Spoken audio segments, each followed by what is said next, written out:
The Bill Simmons podcast on the Ringer Podcast Network is brought to you by ZipRecruiter. You know who could have used ZipRecruiter last night? The Warriors. They could not find an Andre Iguodala replacement. They could have just gone on ZipRecruiter and said, can you find us a 6'6" guy who could shoot threes and play defense?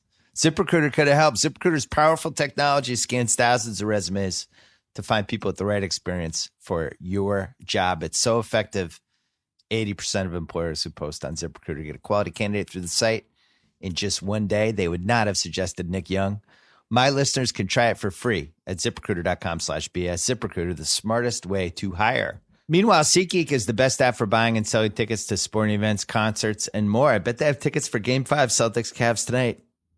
You can go in there and yell stuff at LeBron, and it'll bounce right off him because he's a robot. For $20 off your first SeatGeek purchase on any game or sporting event for NBA, NHL, baseball, whatever, use promo code BS. Super easy. Download the SeatGeek app or go right to SeatGeek.com. If you love the Rewatchables podcast that we did for the last year and a half or so, it returns tomorrow for a 20-episode season, 20 straight weeks. Lots of great stuff coming. Tomorrow we are bringing it back with The Social Network, me, Chris Ryan, Sean Fennessy, and it goes all over the place. The big question, I won't even tell you the big question. You got to wait. There's a question in there that I think is a really fascinating argument.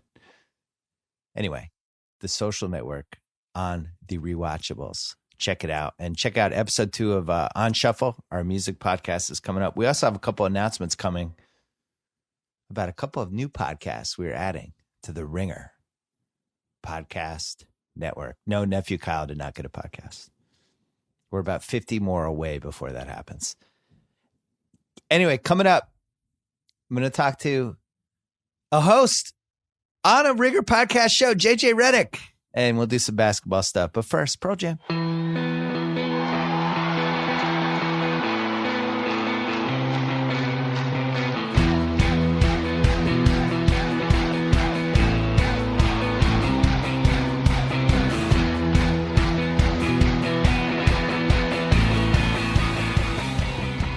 All right, we're going to call JJ Reddick in a second. I flew to Boston, Massachusetts last night on JetBlue, which has televisions. I timed the flight so I could watch Rockets Warriors Game 4. It's amazing how fast a cross-country flight goes when you have basketball. It was really great. I really had a good time. It was a good game. It was a fascinating game. The Warriors, I think, were like minus 850 or minus 900 for the series heading into that game, something like that. It dropped a little bit. Iguodala, it came out that Iguodala was probably not going to play. The line, I think, was 9. And the line dropped to 8, which is where Cousin Sal and I may or may not have gotten it. And I think it even dropped to 7.5. The Iguodala thing is a huge, huge, huge subplot. And they made a big deal of it yesterday. It was almost like they didn't make a big enough deal because two things. He's their best perimeter defender. He's their best glue guy. He's a scrapper, clawer fighter. And they just didn't have anyone to replace him. Like you can't play Nick Young in a game like that. As we found out, they had all these dudes who weren't really ready to be in a game like that. And it reminded me a little bit of what happened to them in 2016 Game 7 finals against Cleveland, when Harrison Barnes just went into just a major funk. And Steve Kerr hit a point in the second half where he just couldn't trust him anymore.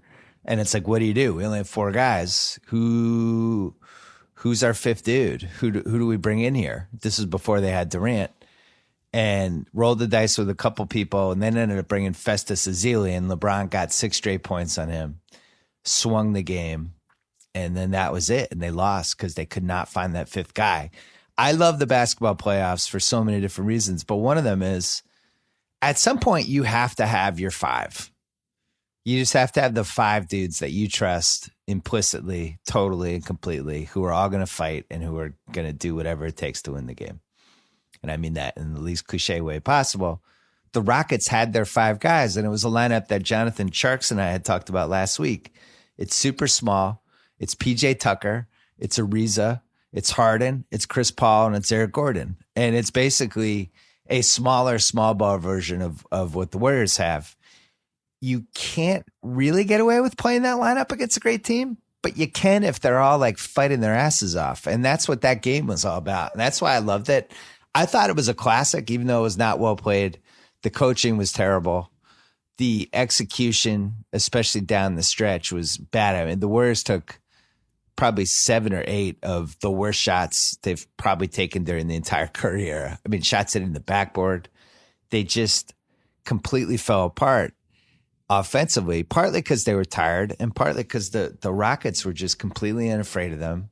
They were fighting for everything. They were pushing. They were shoving them. They're shoving them off picks. They were in their mugs. They set the tone from a fouling standpoint that either the referees were going to call every single play a foul or they weren't going to call anything a foul. And it was really, really great to watch. I had a lot of respect for Tucker and Ariza, and I think if Toronto had kept Tucker and just let Serge Ibaka go last summer, their playoffs might have been different. But the thing that really stuck out, and the thing that's important, I think, about the Celtics Cavs Game 5 tonight is how unafraid they were of the Warriors, how they talked to them the whole time. They did not put up with any Draymond stuff. They fought for every loose ball, hard fouls, kept attacking the rim. They looked scared in the first quarter, and then I think Eric Gordon snapped them out of it. And those 5 guys just really wanted it. I thought Capella, he wasn't a disaster, but those 5 guys were who won them the game. And it's a good lesson because what I saw from the Celtics in Game 4 was a team that was very deferential to LeBron, a team that seemed kind of honored to be there and couldn't believe they had gotten that far and didn't seem like they were ready to actually fight to win the game. And you look at all those dunks and layups. Why do you miss dunks? Why do you miss layups? Because you're afraid you're going to get fouled or you're afraid you're going to screw up. And that's like tentative stuff. They missed 4 dunks. At least 2 of them they got fouled on, but whatever.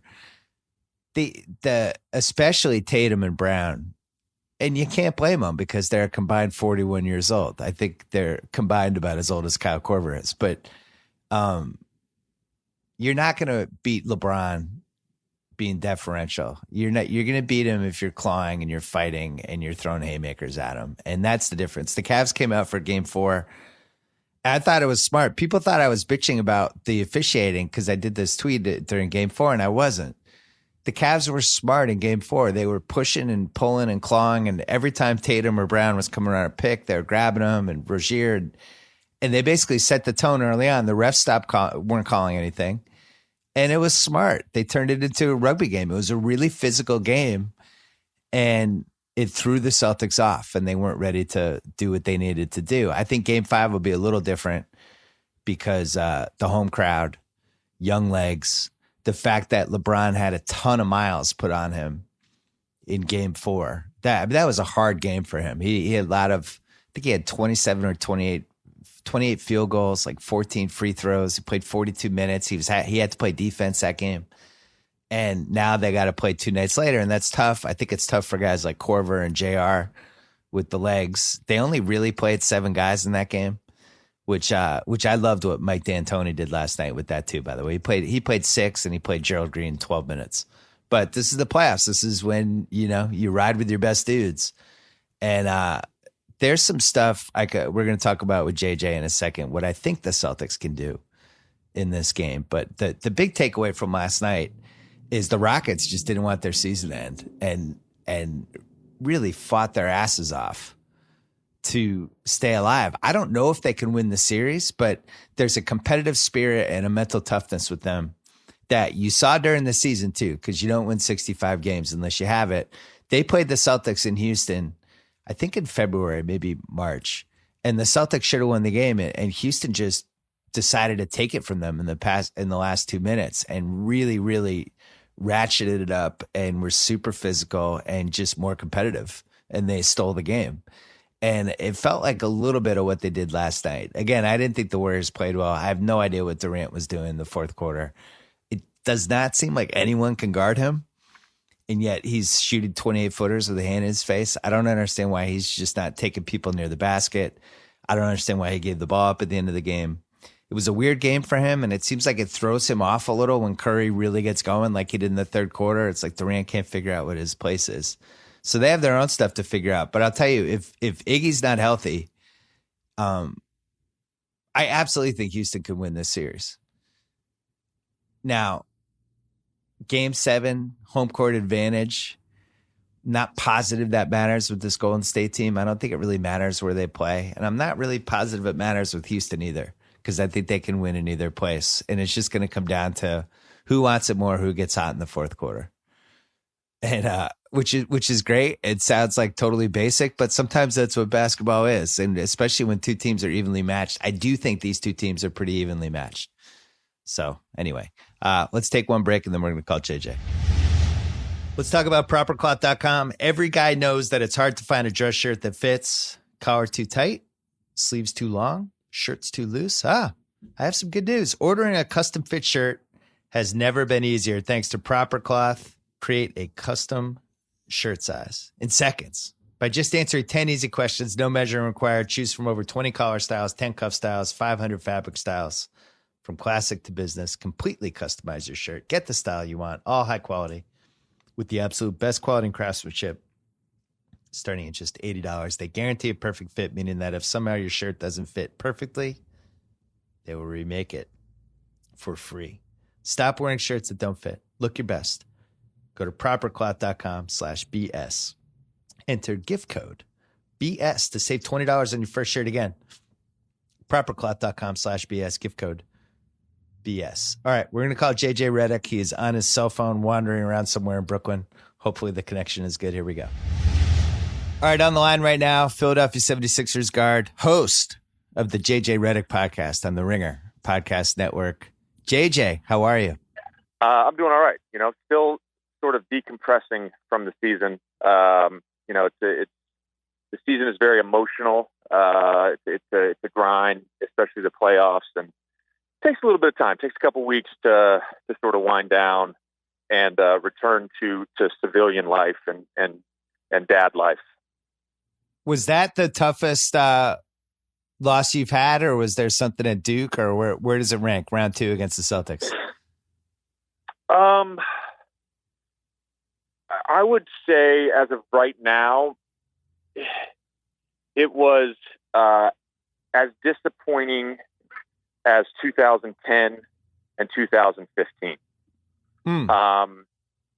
When you feel like you leave a little bit on the table, it's harder to deal with. The end of my Duke career was that was an emotional time as well, because I knew there was never going to be another time where I got to play for Duke. It was a dream of mine growing up, and so that was hard. But the playoffs and sort of this trophy, this prize that you're chasing, that you think about, that you dream about, when you're on a team where you feel like you have a chance, and it ends abruptly, because you're thinking to yourself on 2 weeks ago, two Wednesdays ago, you're thinking we have a home game Friday night. You're planning for a home game Friday night. You're planning to play Game 7 in Boston on Sunday, and then it just ends, and it hits you really hard. And I think, when I think about like the emotions in the locker room after those losses, Game 5 in Boston it was like Game 7 in Houston in 15, and Game 6 in Boston in 2010 when we lost in the Eastern Conference Finals. Where you're just thinking, man, what happened? Because right before that Boston series, you guys were favored to win the title. You had become kind of the quote unquote hot team. I was a believer. I thought you had the most talent of anyone in the East. Cleveland wasn't playing that well, and it just seemed lined up. Is that bad for a young team to start hearing about how good you are and how well everybody thinks you're doing? Probably. The thing that I think we meaning the 76ers in our group, learned is, with each round of the playoffs, it gets harder. The mistakes get magnified. Your margin of error gets slimmer. It just becomes extremely difficult to win a game. When you think about our series, and this is not like this is not me doing some revisionist history, but when you think about our series, 3 of the games we lost, we had a fourth quarter lead. So in a way, that series could have been 4-1 us. We could have won that series in Game 5. So that's where I think we learn. Like it's. I told the guys this the whole season. Like, to win in this league is difficult. To win, we won 52 games. To win 52 games in this league is difficult. We accomplished a lot, but to win deep in the playoffs is so hard. It's so hard. Well, I actually agree with you. I thought that series came down to like 6 plays. Because game 2, you're up like 22. But even like in the fourth quarter, you easily could have won game 2. Game 3, Bellinelli's over the line by 8 inches. Now that would have been an crazy, insane shot. And then you blow the Horford play. Or even the play before that, where we have the last shot, and Ben sort of runs into Joe. I'm passing to Joe, and the ball gets turned over, and they go down and score a layup. And then we needed Bellinelli's shot to go to overtime. So really, there's 2 plays there where we either win on the last shot, or if Marco's 2 inches deeper, we win at the buzzer. The shot that will kill me. Yeah, the shot. I was going to say the shot that will kill me, and that I still, haven't really gotten over, was 109-107, under a minute and a half, I think, to play. TJ drove baseline and in Game 5 and hit me on the wing, and I probably got my best look I got all series, and just missed it. And that would have put us up 5 in Game 5. I think at that point, like, we would have had a really good chance to close out that game. I was going to bring that up because where I was sitting and where you were and where the hoop was a direct line, and you shot that and it was going in. It was short, but when you released it, was like, oh my God, we just lost. And by the way, I should mention, I know we're friendly, and I know you have a pod with the Ringer, and we've known each other for a long time. It was terrifying to root against you in a playoff series. I felt like, and now my dad and I are going through it with Corver too, where you just feel like anytime the dude's open, he's going to make a shot, even if he's going sideways from 28 feet. And I think everybody in the building thought you were making that. But on the other hand, the Celtics really banged you up, not only in that game, but in that series, but especially in that game. And that's like the kind of thing that when there's a minute left, you don't have the same legs you have, and I think that there was some attrition. Did you feel that? Yeah.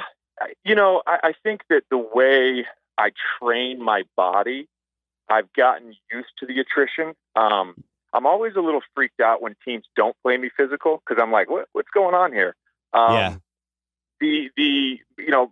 Basically, if I went to go check into the game and Marcus Smart was out of the game, Brad would send him over the scorer's table too. I mean, that was 5 games of that. So he's obviously a tenacious guy and really physical. Had to meander through a bunch of pick and rolls guarding him on the other end as well for the last 4 games of that series. So it was it was a lot. I mean, I don't want to say like, I missed it. I was short because of the attrition, because I think 2 plays later I hit a 30-foot bomb off the dribble. Yeah, you did. And, that was insane.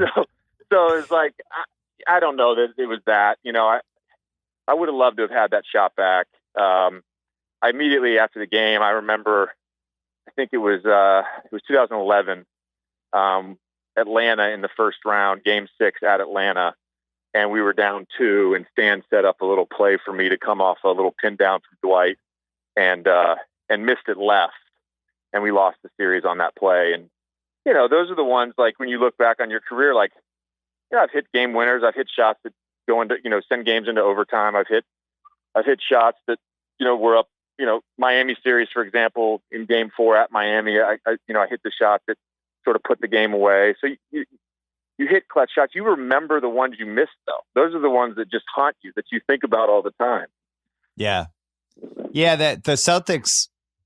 It's funny because I was in the building really feeling like they were going to come back, and they just couldn't get it. It was one of those games they couldn't get over the hump. And then all of a sudden the last 2 minutes, it was a classic, missed a shot there, good offensive rebound on the other side. And then all of a sudden the game's over and the Celtics won. And that's what's so cruel and crazy and exciting about the playoffs. Even last night, the Rockets Warriors, I'm still not sure how the Rockets won, but all of a sudden the game was over. They're celebrating. Yeah. I texted you last night and I was like, I'm at a spot in Bushwick, so I'm not watching the game. I got home, turned the television on, and they came back from commercial and it was Steph's missed three. So then I rewatched the last couple minutes. But yeah, Doc used to always talk about this.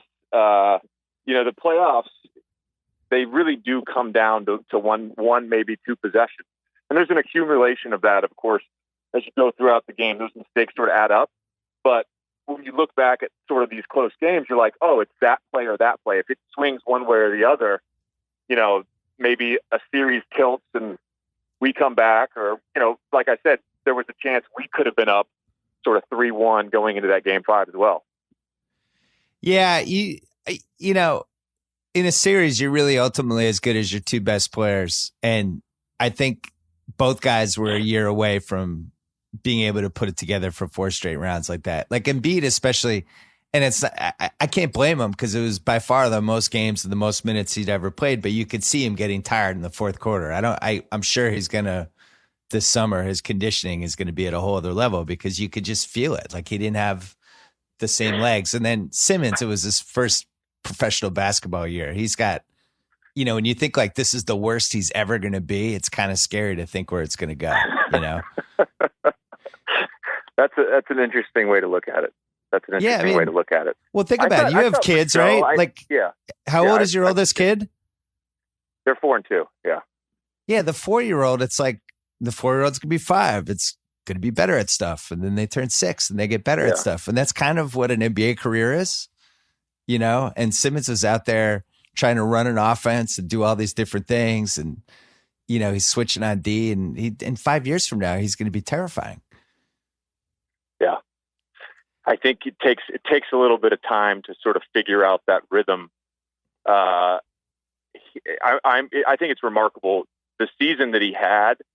I would say that he exceeded sort of any expectations. I mean, he's a unicorn, and even like post All-Star break, I thought when we came back from All-Star break, he was just at another level. His focus, his intensity, like it was like something. Joe too, until he got hurt, of course. There's something that happened when those guys were in LA where I don't know if they saw, what it was like to sort of be a part of that All-Star weekend and maybe how the other superstars acted or something, but they came back and I was like, whoa, from game 1 post All-Star break, it's like both those guys had a different demeanor. I was going to say on Joe though, the conditioning thing I think is real, but I also think, not to make an excuse for him, but to sit out that amount of games and then have to come back in the middle of a playoff series against Miami, play with a mask. I think Boston. Well, he had a stretch in game 2. In game 5 in the first half in the second quarter when he looked about as unstoppable as anyone in the history of the NBA for about 5 minutes. I was like, oh my God, what do we do? He's going to have 80 points.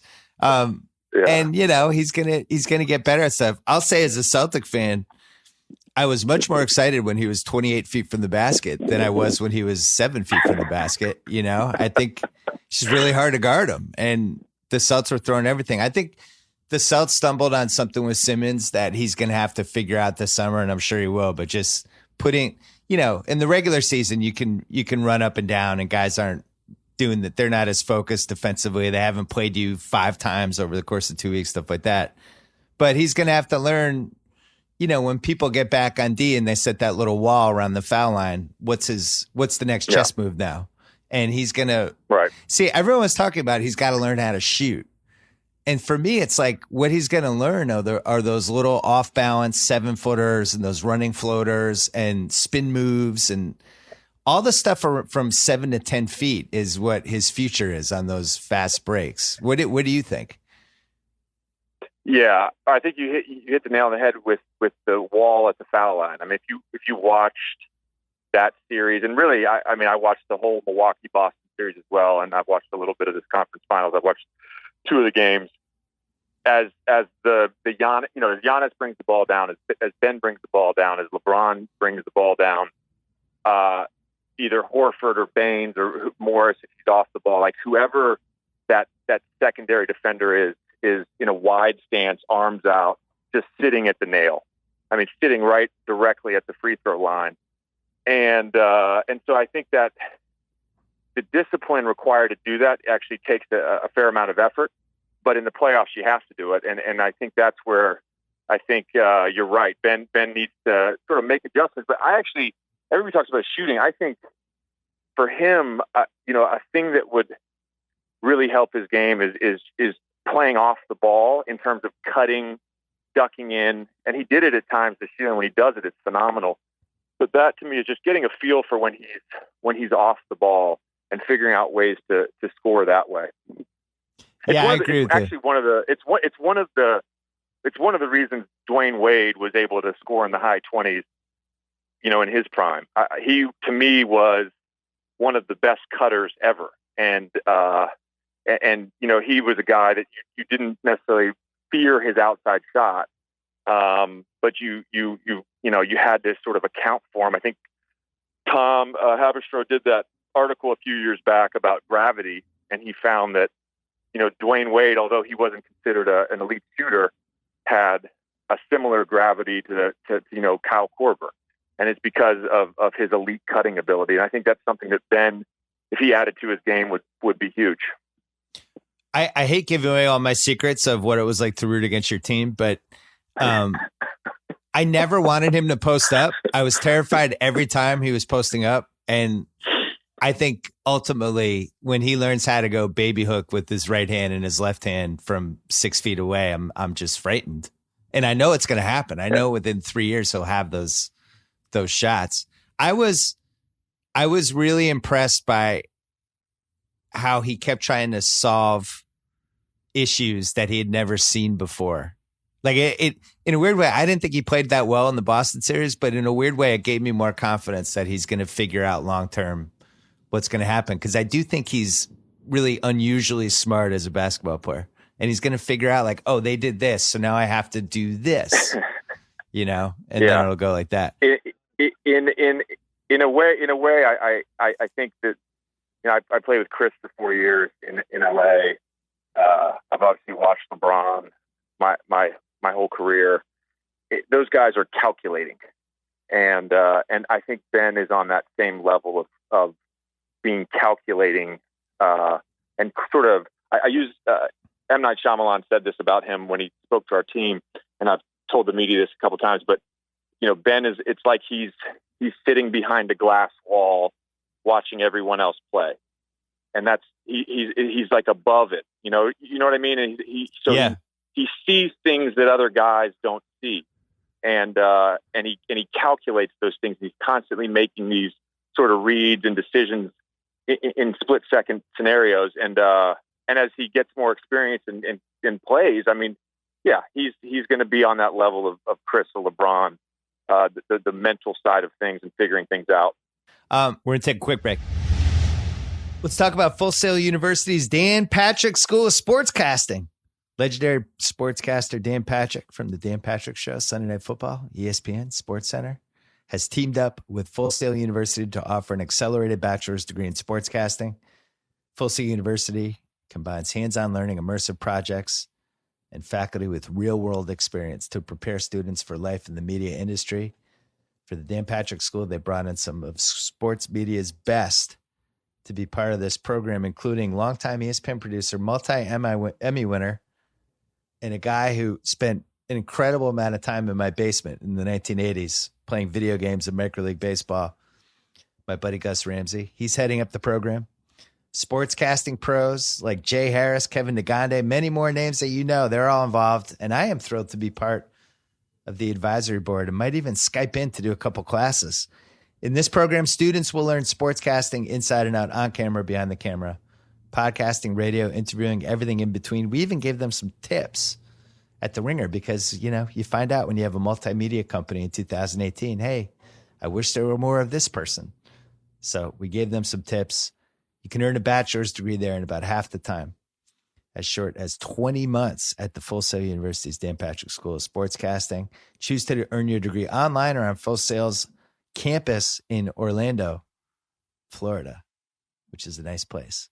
To learn more about Full Sail University's Dan Patrick School of Sportscasting, go to fullsail.edu/Bill Simmons. Back to JJ. All right, we're back. Who impressed you the most on the Celtics? Who impressed me the most? Who surprised you during that series? Where you're like, wow. I like the growth of players, and I think Jaylen Brown made a huge leap this year. He's really good. Tatum, though, I would say was probably the most impressive player, because there's not many guys left in the league. Like our league is not like go give it to a player and let him get a bucket. That's just not our league anymore. The Warriors, have won championships without playing that way. Now they have sort of a stopgap with KD now, but that's just not our league. And so Tatum is a guy that you literally can just throw the ball to, and he'll get a bucket. And they run a little stack X play, a little loop screen up top for him, and he kind of makes a read depending on how his guy guards him. He either goes to the right or left side, and then he's got sort of a slot drive and slot ISO from either side. And because he's catching the ball on the move, it was the hardest play for us to guard in that series. It was just he's so dynamic with the ball, especially when he catches on the move. His jab steps, his dribble game, pull-up game, getting to the rim. I rarely seen. I don't know if I've ever seen a guy at 19 that polished offensively. 20, I guess he's 20 now, but yeah, he turned 20 like in March, I think. It was shocking to watch him. And what's funny is, like, right now I'm frustrated because during this Cavs series, they've, as you said, you go up each round and the intensity and the spotlight gets bigger, and you just kind of have to learn how to adjust and the margin for all that. And the reality is they have J.R. Smith on them, and watching it, just take him to the basket. You can go by him every time. What are you doing? And you wait for the light bulb to go off. In that Sixers series, it felt like there were these stretches where he's like, oh yeah, I can go by everybody. I can do whatever I want. And as he, 5 years from now, he's going to be stronger and he's going to know how to do that, and now it's kind of like watching a baby deer running around in the wilderness who occasionally remembers what to do. I mean, we might look back at that series you guys had and be like, wow, all those guys were in that series. This is unbelievable. Yeah. I probably, if there's a future series, I probably won't be, you know what I mean? I won't be like 5 years from now. They're not going to be like, oh, JJ's he's still playing. I don't know about that, but like for those guys, like the Tatums and the Browns, like Brett kept saying this. He's like, we're gonna need to go through these guys for the next 10 years. Now in the NBA, things can change quickly. I don't know if it's for the next 10 years, but certainly with the young group that the Sixers have and the young group that the Celtics have, like there's potential there for some epic playoff matchups over the next 5 to 7 years. What does Marcus Smart do that we wouldn't know just from watching on TV or being at the games? What makes him so annoying? What makes him so annoying? It's funny. Like so for whatever reason, like he's feisty, man. He gets into it with guys. We didn't have like any back and forth. When we played in London, Jaylen was guarding me for that game, and at one point in the second half, I'm going to cuss on your show. I'm sorry, but he called me a bitch, and and I looked at him. I was like, I don't play that, and he's like, oh, okay, I'm sorry. So like that was my only interaction. We played them 9 times, and one time twice in the preseason. We played them 11 times this year, and that was my only like negative interaction with anyone on their team. But does Smart do anything that we're not noticing on TV defensively? Does he have tricks that I'm not seeing? No, I mean he moves well laterally. He's fast enough to chase. He's big enough to sort of contest.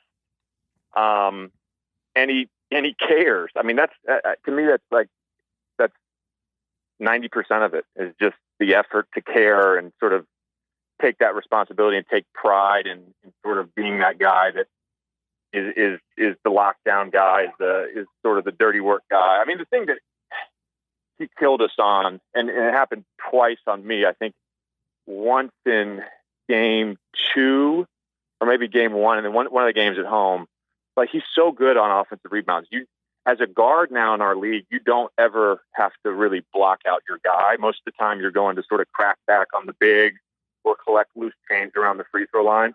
You don't ever really have to account for ones and twos to crash the offensive glass. And so he's great at that. I mean, Brad gives him the freedom to just chase down loose balls. It's one of the hardest things about guarding him.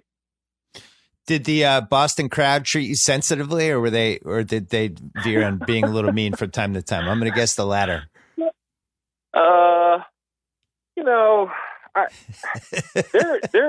They're unruly. Like I would, every guy on our team afterwards was like, that's the loudest place that they've ever played. I was a little worried. I can't remember if it was game 1 or 2. It might have been both of them, but they were like later games. I think they were like 8:30 starts. And I was like, oh man, this is 3.5 hours of drinking, when these guys get off work and come to the game. Like that worried me. They're going to be extra loud. My parents were at game 5. And I went and saw them after the game and before we got on the plane, and my mom was like, that's the loudest arena I've ever been in. And I mean, she's been in some pretty incredible arenas, including Cameron Indoor Stadium for some pretty big time Duke games. So for her to say that, I mean, it's the truth. I mean, their fans are nuts in terms of how they treat me. I mean, I don't get caught up in that. I don't really hear anything, to be honest with you. At this point, I've heard it all. Well, what you would have heard was just fear every time you were open. I agree. I think the crowds have been great. It's one of the reasons they're 9-0 at home, and it's really as weird as this is to say, their biggest advantage in these. It's basically best 2 out of 3 now against Cleveland, but 2 are home. And the crowd is so into these games, it really does give the younger guys a little extra energy. Like, you can feel it. You can feel it with Brown and Tatum and Rozier and Smart specifically. It just kind of nudges them to another competitive level, and I do think it matters. You mentioned your parents were there for Game 5. I mean, they've probably been seeing you. God, they probably seen from the beginning of your basketball career all the way through. Is it like surreal to watch you at this point of your career? You're like the veteran, the leader. You're yelling at TJ McConnell, your buddy, during the game. And what's it like for them at this point? First of all, the play where I yelled at TJ, like everybody saw on TV, like I yelled at him and we scored on the play. I wasn't yelling him about that play. I was yelling him at a previous play because he's such a knucklehead and he doesn't listen to me. No, I actually talked with my dad one time earlier this season about that, because I'm one of 5 kids and we all played AAU basketball. All of us got Division I athletic scholarships. My parents have, traveled all over the world to watch their kids play basketball and football, in my brother's case. And I'm obviously the last one playing, and I'm still playing.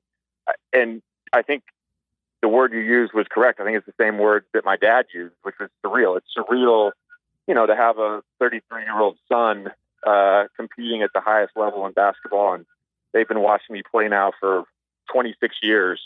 And it's nuts, man. It really is. I actually,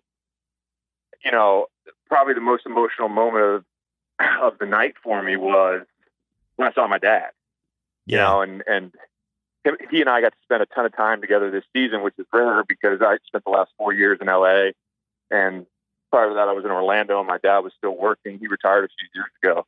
So he came up a bunch to Philly, and he'd come to games and we'd go get dinner afterwards. And, it was just like, I saw him after the game. It was as emotional as I've been in years, because, he knows sort of how much I put into this, and how disappointing those moments can be. You know, it's funny. I was sitting with my dad for Game 5, and when you and TJ were yelling at each other, he's like, "They're yelling at each other." I'm like, "They're best friends. It's fine." But that's the thing with basketball. Like, TJ's my little brother, man. We're literally siblings. We're siblings. I don't trust basketball teams that don't yell at each other. Now it could go to, like, you could see it with the Clippers the last 2 years you were there, where part of the problem was they weren't yelling at each other, and that's when you have a problem. I was just going to say that. I think it's healthy to have disagreements on the court. I think it's healthy to talk through things. I think it's even healthy sometimes to say, I'm right. You think you're right, but you're wrong. The other guy say the same thing, and you move on. You have to be able to sort of have those moments. You hash it out, and then you move on to the next play. And TJ and I were fine. He's gonna come up to New York later this summer with his wife. We're gonna have a few days up here. Like, it's the not talking through where all of a sudden this resentment builds. Yeah, and that's about as unhealthy as it gets.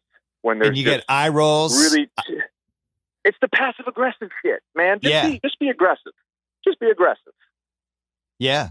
Well, that's what sunk the Clippers those last 2 years. It was eye rolls and shoulder shrugs and head turns and just being exasperated. And that's when you know a team is in trouble. I like when teams talk and yell. And, like, it's funny. Chris, you can see him this year. I know you talk to him all the time. Although you're worried about getting him on a podcast because on the phone you think he'll be too loquacious. Is that the reason? You need to get him in person. No, I need to get him in person. But he really feels like he's on the right team. Now, whether he caught this team at too late of a point in his career, we're going to find out over these next 3 weeks. But this is the kind of team that is kind of his team. You have these tough dudes who are ready. Ariza, Tucker, these dudes are ready to yell back at him. Harden is unassailable. You're not going to get to him, and he could just kind of stomp around and beat Chris Paul, and nobody takes it personally. I didn't feel like that was always the case on the Clippers, because that's what he has to do to succeed. It's just the way he acts. Right. I think as much as we talk about the right fit for players in terms of basketball skills, there's also correct fits for personality. And an NBA locker room is a very delicate place. And I totally agree with you that he's on a team right now that's fit. I would also say, like, D'Antoni's personality allows Chris to be himself. Yeah, if that makes sense. I think that's part of it too. It's not just the teammates, but I think just D'Antoni's personality is a little more laid back, a little more unassuming. Although he's like any coach, he yells and screams. But it's a better fit, I think, for Chris's personality. And you and Chris ended up on these new teams this year, and we're both used in better ways, I think, than maybe you were the last 2 years in LA, and it was happier situations.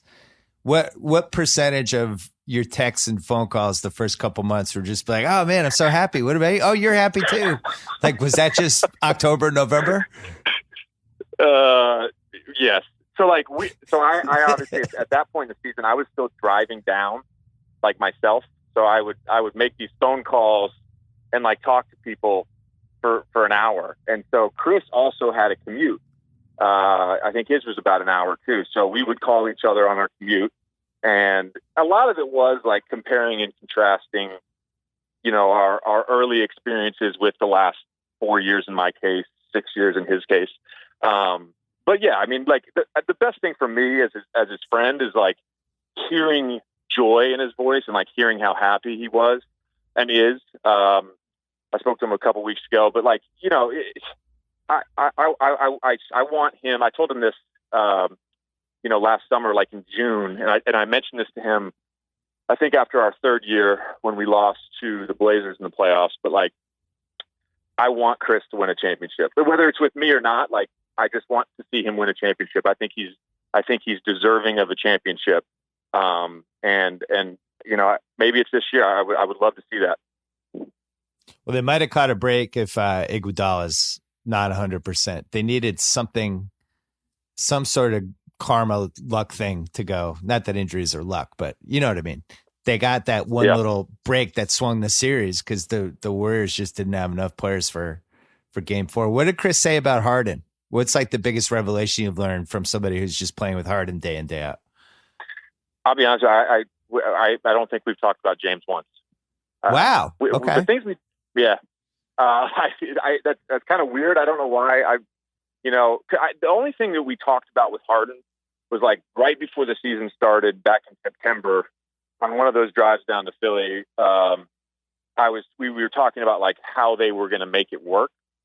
And, Chris and I agreed about why. And part of that was just because they're both two of the smartest players in our league and they'll be able to figure it out. And D'Antoni's a smart guy. Like intelligence is so underrated. And so that was the only time, like the things we talk about basketball wise are a lot of like logistical stuff. Like, he brought Rich Williams, strength coach, who was our strength coach in LA. We talked about Rich.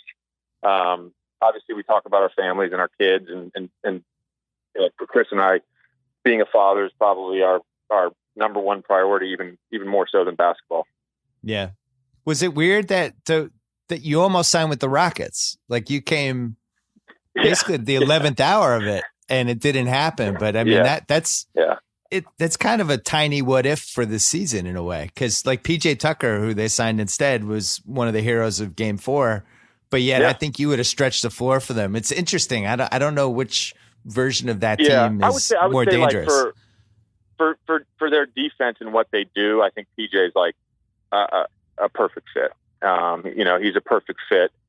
And there was when the season first started and I was sort of navigating the waters of a new situation. I think you always have a little bit of like, did I make the right decision? We were 1-4 after 5 games. That fourth loss was to the Rockets.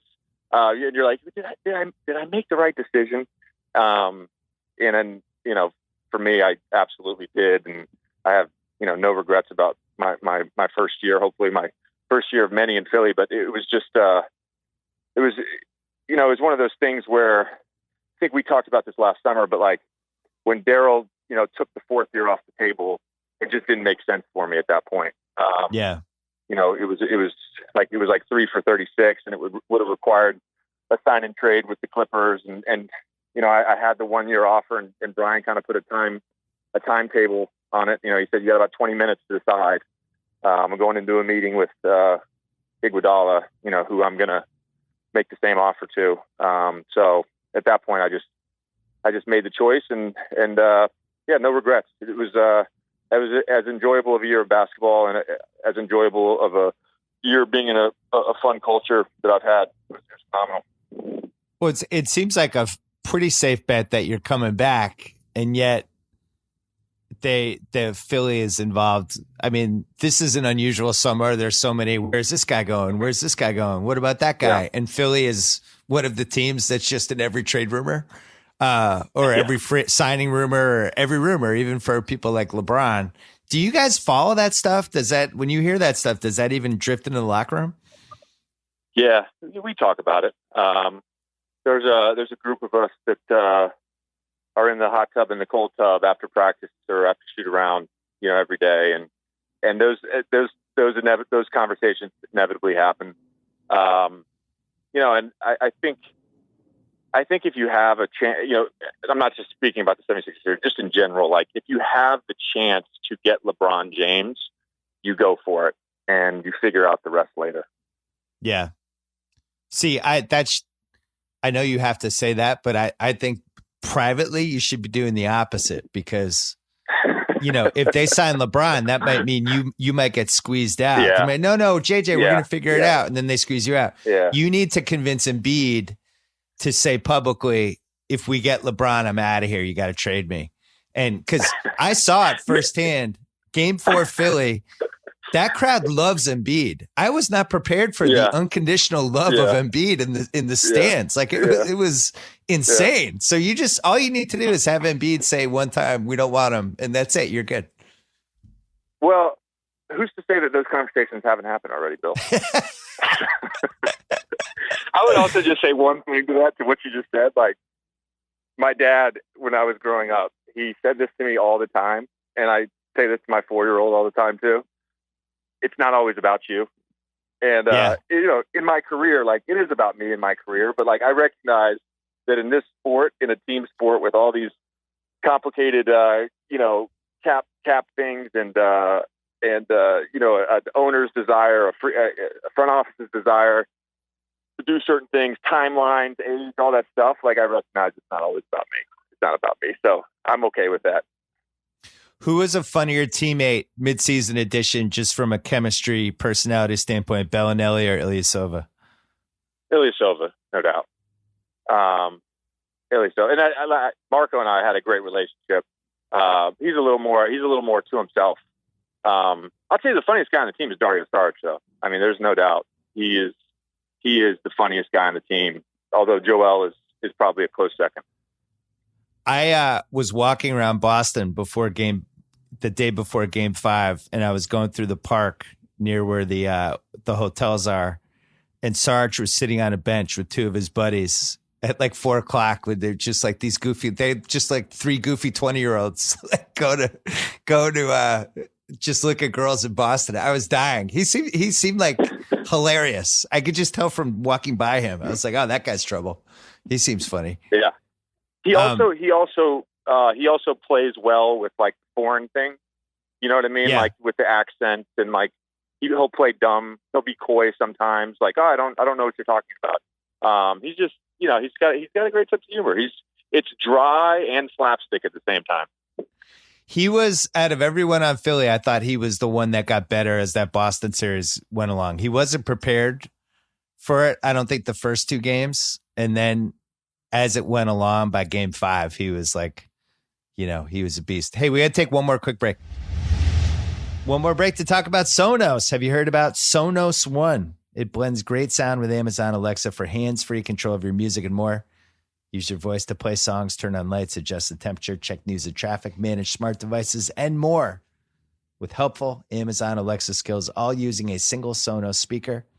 Sonos One, backed by a pair of Class D amplifiers and custom-built drivers.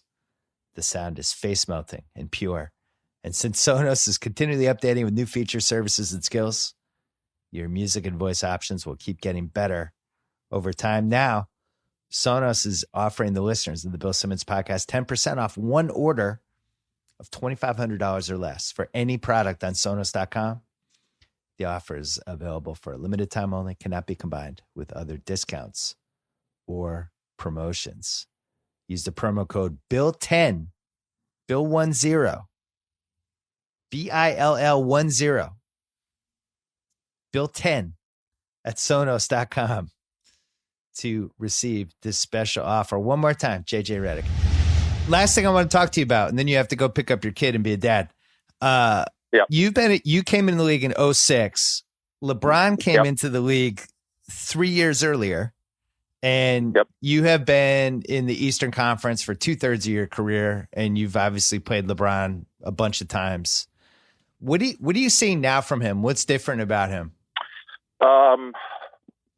It's funny because there's this whole controversy about the tracking data, saying that he was on average the slowest player in the Eastern Conference Finals.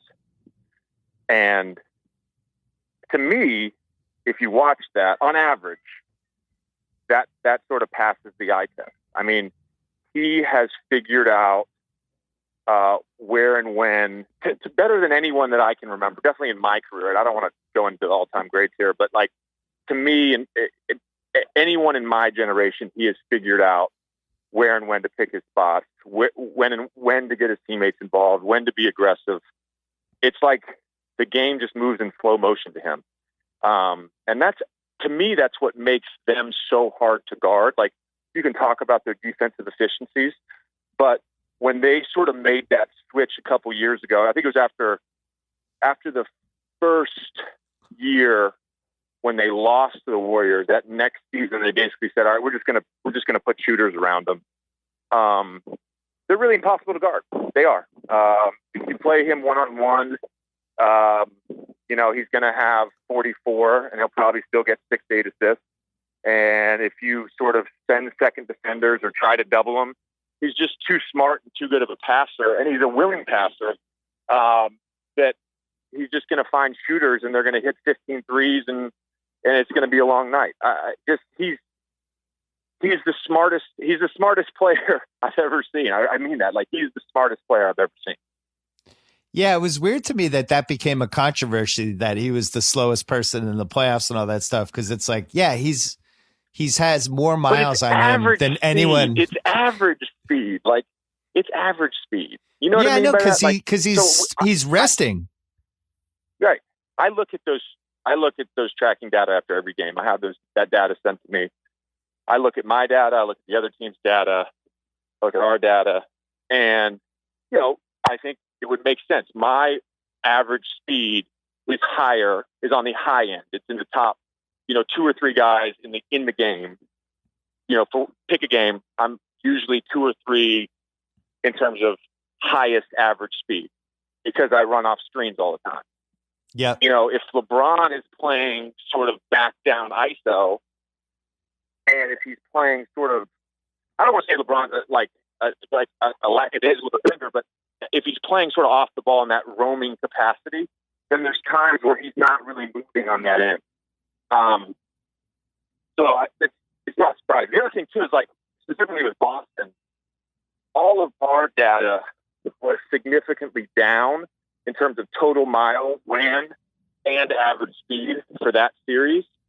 Because they played they play at a methodical pace where they're really sort of maximizing every possession.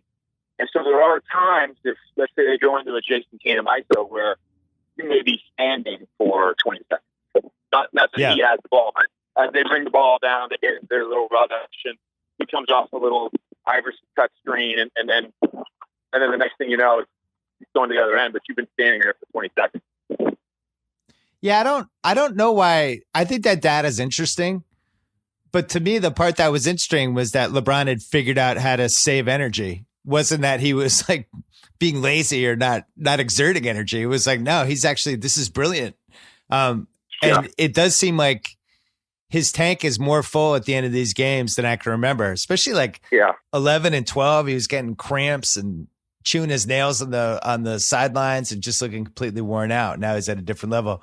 He's also, there's been moments even in this series against Boston, he's so freaking strong. Like, there will be times when, like, Rozier gets switched on him and Rozier reaches in to try to poke the ball away, and he just bounces off LeBron like he's a building. And then LeBron will just stare down at him, disgusted that Rozier would even try it. He's like, what are you doing? There's no way you're reaching around me. I'm 280 pounds. He's maximized the strength and all that stuff. The one thing I don't understand, though, because this has been a recurring theme this whole playoffs, these aren't pick and rolls anymore. Like Corralabob, my friend, was calling them pick and switches. And almost nobody rolls anymore. It's all about the switch, and nobody can figure out how to stop it.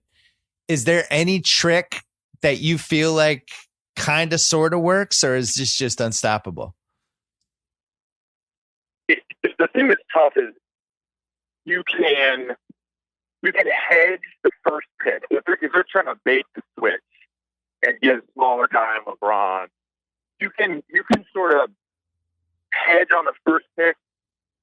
The rescreen makes it really tough because it's usually lower.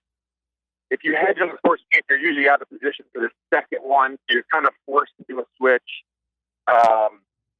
We call it we have a term called late red. So a red is a switch for us. A late red would be what we did with Al Horford. So as, let's say, Marcus Smart or Terry Rozier comes off a ball screen with Horford, he pops to space. If the guard, and normally if a 5 puts a screen and a guard is chasing the point guard over a screen, he would sort of have the freedom to pursue until he got back in front. But if they throw back to Horford, then it's a 15-foot closeout for a 5-man on Al Horford. He's either got a three or he's going to get downhill. He's going to either make a play to another three or get a dunk. So those late reds, Boston sort of baked into the late red. And a lot of times when LeBron is on or off the ball, it's sort of the same concept. I would almost rather send the double one time, one-on-one the next time. It almost seems like you have to treat it like football, where each time you're doing something different to at least make the offense go, oh, what are they doing this time? And they have to like think and register for 2 seconds versus just we're doing this the whole game. Because I think LeBron's too smart. He just over the course of the game is like, oh, you're doing this. Okay, I'm going to do this. And then I don't know. That's the only thing I could think of. But damn, is it frustrating. So as you're building out your team defense throughout the course of the year, you introduce your sort of base concepts, right, in training camp. And for the most part, with the exception of a few games in the regular season, you're sort of sticking to those base concepts, and maybe late in the fourth quarter, you maybe make some adjustments. But in the playoffs, you really are making multiple adjustments throughout the game. There's no easy answer for LeBron. It's like in our case, in the Boston series, there was a few games where we probably ran 5 or 6 different coverages or concepts against different plays, and we would just sort of cycle through at different times throughout the game. And I think that's pretty consistent with what a lot of teams do, because you're making adjustments on the best players. The best players are usually the smartest players, so they're going to figure it out. If you only run 1 or 2 adjustments, you're exactly right. You really do have to mix it up and keep them guessing. The problem with LeBron is he's too smart. He's too big and he's too athletic and he shoots too well. Like there's not a whole lot you can do. Yeah. Do you feel like it's harder to play basketball in 2018 than it was in 2008? Do you feel like there's more flying out, running, just more exercise? Yes. It's a different game. I read something yesterday, I think it was yesterday, about D'Antoni and how his Phoenix team shot like 25 threes a game, and that was considered sort of taboo at the time. And he said something along the lines of, I wish I had known what I know now. I would have embraced it fully and shot 40 like we do now with the Rockets. But I feel like there's that evolution of sort of the Suns. I would put the Orlando Magic and Stan and sort of how we played as part of that evolution, and then the Warriors, and then the Rockets. Those to me were like the 4 real teams that sort of evolved into modern day basketball. Yeah, I was thinking about this the other day. How we played as my rookie year, like it's archaic. It's archaic, and you've seen in the last 3 years, like a lot of teams now make that jump into trying to quantify what modern basketball is in the NBA. It's funny, the 2002 Celtics, before your time in the NBA, and it was basically just Antoine and Paul, and they're just jacking up threes because they just didn't have enough talent, and it worked, and they almost made the finals, and then nobody else really did it. And then when it worked for you guys in 2009, when you beat LeBron during a year when he was really, really, really great and did not seem, and he was awesome against you guys, and it was just like Dwight Howard and threes, and all of a sudden you're advancing. And then it took a couple more years for people to figure it out. It's weird. It seems like the answers were there last decade, and nobody was really looking at them. Hey, before we go, are you okay with Coach K just recruiting all these high prize freshmen small forwards and really just throwing away Duke education, what it means, and just these one and done guys? You're okay with this? Publicly or privately? What are we talking about here? You're okay with the education going out the window?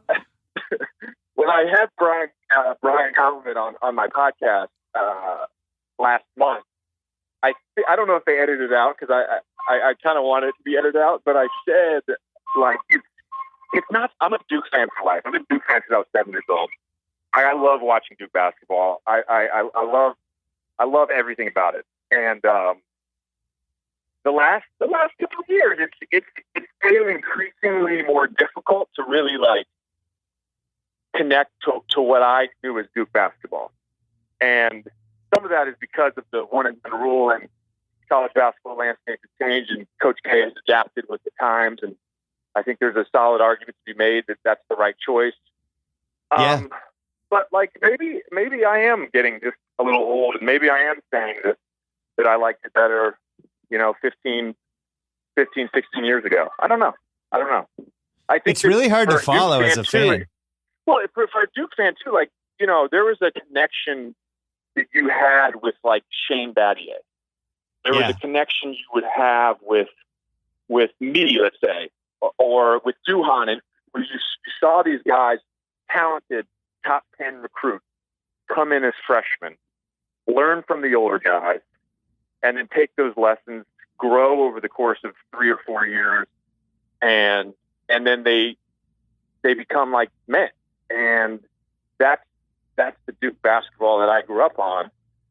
Now, having said all that, I think kids should be able to go to the NBA whenever they actually want. I don't think that kids should have to stay in school for 3 years or 2 years or 1 year. I think kids should be able to go after high school, and then whenever they're ready, they go again. Like if they go to college, when they're ready to go.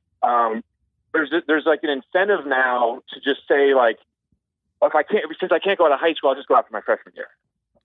It's now like if you're a top recruit, like that's what you do, and you're not necessarily ready. Where I think if you could leave after high school, the guys that could do it would do it, and then they go to college, and maybe it become the norm to leave after 2 years instead of now it's just like everybody, because it's one and done. That's what you're supposed to do.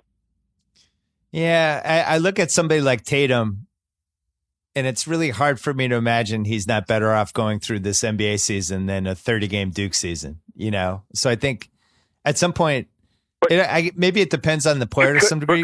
But could he have left after high school? Yeah. Or should there be a system in place for him to become a professional at 18? Maybe not play in the NBA right away, but become a professional. And with the kid, I can't remember the guy's name, but I think he was a Syracuse recruit who decided I'm going to go play in the G League for a year. Like I love that. I absolutely love that. Let's not pretend to play this like education game. Like it's a farce. We all know it. Everybody knows it. Those commercials during March Madness are they're a lie. They're a lie. Right. Well, our boy Ben Simmons, like, do you really think he would do that 8 months at LSU over again? Like, I'm sure he just would have played. But it's not even 8 months. You don't go to school after. I mean, juniors don't do that. Right. Sophomores don't do that. If you know you're leaving in April when the season ends, you stop going to class. Yeah. It's not like you get your grades in your first semester, and then you stop going to class your second semester. But you're eligible because it's based on the previous semester. So, like, it's not. You're not getting educated. It's not. It's better to be educated in basketball. I agree. And I think over the next 10 years, this will work itself out. If 2018, if you're a high school recruit right now, you're going into the 2019 Duke class, or 2022, I guess. How many years would JJ Redick, from the guy from Duke who spent all 4 years there, how many years does he spend in college now? 2. Yeah, 2. That's what I think too. Yeah. So I think even I would have spent 2 there if I had a different mindset. But it wasn't the mindset back then. For me, it was like I wanted to play at Duke. I dreamed of playing at Duke. I dreamed of having my jersey retired at Duke. I wanted to do leading scorer at Duke. Like, those were things that I thought about as a kid. So when I got to Duke, and my first 2 years, I wasn't thinking, let's go to the NBA. I was thinking, I have 3 more years. I have 2 more years. There was a timeline like set in stone in my mind. Now, if knowing what I know now, as an 18-year-old, I would have said, I'm gonna train my ass off.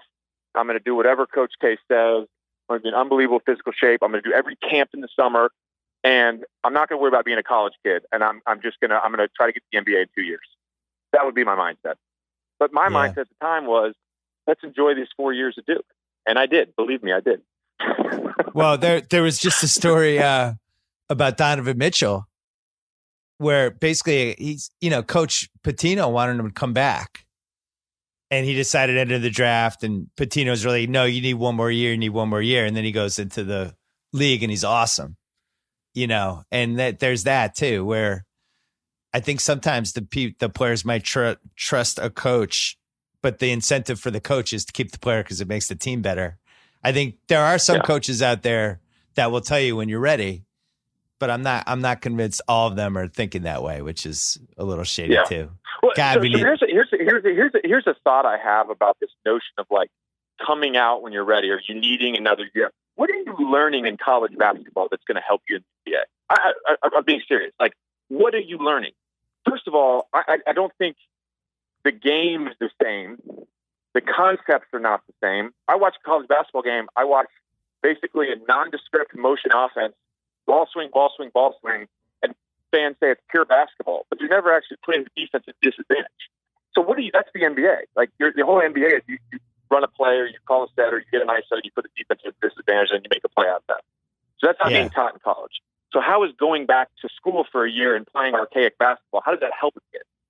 That's why I'm saying, like, a guy like with the Syracuse recruit is doing what he's doing to me, and hopefully the G League infrastructure will continue to grow as it's done over the last 10 years. So 5-10 years from now, a guy can say, I know I'm not ready to play in the NBA right now, but it's better for me long-term for my career to go play in the G League. Well, I thought it was interesting. Mitchell, I agree with you, by the way. Mitchell said they asked him why he was better this year than he was last year. And he said, because it's my job now. All I do is train to play basketball and think about basketball. I was in class, taking classes and living in a dorm, and, now this is all I do. So of course I'm better at it. And that made sense to me. It's like, yeah, of course he's better at it. He should be better at it. And why wouldn't other people want to do that? So, JJ, people want to know when your podcast is coming back. I'll have an episode ready to go this week. I've got 3 guests lined up over the next 2 to 3 weeks. So there will be a new episode either on Friday or late Thursday. Okay. And maybe we can capture the Sixers summer a little bit too, as it heats up and becomes interesting. That could be a nice little. Yeah, I will be providing some color commentary as we get closer to the draft and free agency for sure. Is there any rookie that reminds you of you that's in this draft? I know what you want me to say, and I'm not going to say. No, that's not. So. He doesn't remind me of you. I don't think he's like good. you. Good. Yeah. Good. It's not fair. Yeah. You got, what's up, man? What's up, bud? Yeah, I'm sorry. Yeah. You're good. There's a guy about 20 feet away, but you're good right now. Sorry, I almost got hit by a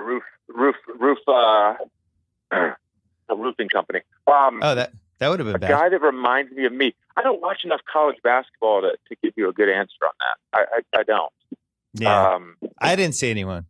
I think the JJ Reddick types come out like every 3, 4, 5 years, somewhere in there. There's that the dude who just can curl off screens. I'm sure you feel a kinship with Korver though when you watch some of the shots he's. I just don't understand the off balance 28-footer coming off a screen, turning 90 degrees, and just being dead through the I just don't get it. I don't know how you guys do it. It's incredible. I had a guy, our player development guy, my last year in LA, guy John Welch, who is still there now, and so he rebounded and passed for me all summer before my last year in LA. And he said to me after the summer, he's like, I now understand why you're able to shoot the shots you shoot, because those are the shots that I practice. Those are literally, I'm not standing in a spot. How many spot up shots do I get? I mean, how many times does Kyle Korver get a wide open spot up shot? It's not. So you have to be able to shoot on the move. And so those are the shots that you practice. By the way, Kyle and I became friends with him about 7 years ago. We've texted throughout the playoffs, dude, I'm so proud of that guy. He's had an unbelievable career, and he's another guy. It's sort of hard to root against. You're rooting for him to succeed and hopefully be a champion. I agree. It is a little hard to root against Kyle Korver, especially because I met his whole posse at like 2006 All-Star Weekend. It was exactly who the Kyle Korver posse was. We should have been. But I can't even imagine. Is that when he still had the sort of the surfer haircut? Yeah, that's when he looked like Ashton Kutcher. Yeah. He had the whole Ashton Kutcher. Nobody knew who was who between them. But he's crazy talented. JJ, I look forward to the return of your podcast, and you know, don't work too hard on your game this summer, because I have a feeling you're going to be back in Philly. I will be seeing you again next spring. Thanks for coming on. All right, thanks, Bill. All right, that's it. Thanks to JJ for calling in. Celtics Cavs tonight. My key Celtic to watch is Marcus Smart. I think this is the game where they decide if LeBron's getting his 44, fine. But Marcus, just make him work. Make him work 94 feet. Just make him work. Make him keep working. Do Marcus Smart stuff. Don't be afraid of him. Get in his jersey. Annoy him. Pester him. Make him dribble. Make him expend extra energy. And I think he's going to be the key guy. The other thing I'd want to see, as I mentioned earlier, Jayson Tatum, can you go by J.R. Smith, get to the rim? Can you do that for us? It should be a classic. I love game fives. I think you learn a lot about the heart of a franchise and a team and a nucleus in a game five, especially when it's 2-2. Let's do this. See you tonight, Boston. Thanks to ZipRecruiter. Don't forget to check them out at ZipRecruiter.com/BS. Thanks to Proper Cloth, the leader in men's custom shirts. Create your custom shirt size by answering 10 easy questions. Shirts start at $80 and are delivered in just 2 weeks. Perfect fit guaranteed. If a shirt doesn't fit, they will remake it for free for premium quality, perfect fitting shirts. Visit propercloth.com/BS. Use gift code BS to get $20 off your first custom shirt today. And finally, thanks to Sonos. Don't forget about the Sonos One, which blends great sound with Amazon Alexa. That'd be my recommendation. Right now, Sonos is offering the listeners of the Bill Simmons podcast 10% off one order of $2,500 or less for any product on Sonos.com. This offer is available for a limited time only. It cannot be combined with other discounts or promotions. Use promo code BILL10, that is capital Bill 10, at Sonos.com to receive this offer. I know Memorial Day weekend is coming up. You think that means I'm going to take a Friday off on the BS podcast? No, I'm not doing that. I'm coming back. You can listen to it as you go wherever the hell you're going this weekend. In the meantime, after you finish this one, go right to the rewatchables on Thursday morning, Social Network. Great conversation. Me, Sean Fennessy, Chris Ryan. Don't forget to check out theringer.com for our coverage of two increasingly fascinating conference finals in the NBA, as well as a whole bunch more, including the Solo movie coming out Friday. I know nephew Kyle's going to be there. Are we working on Monday? I mean, yeah. Probably, right? That's it. Go Celtics. See you on Friday. I wanna feel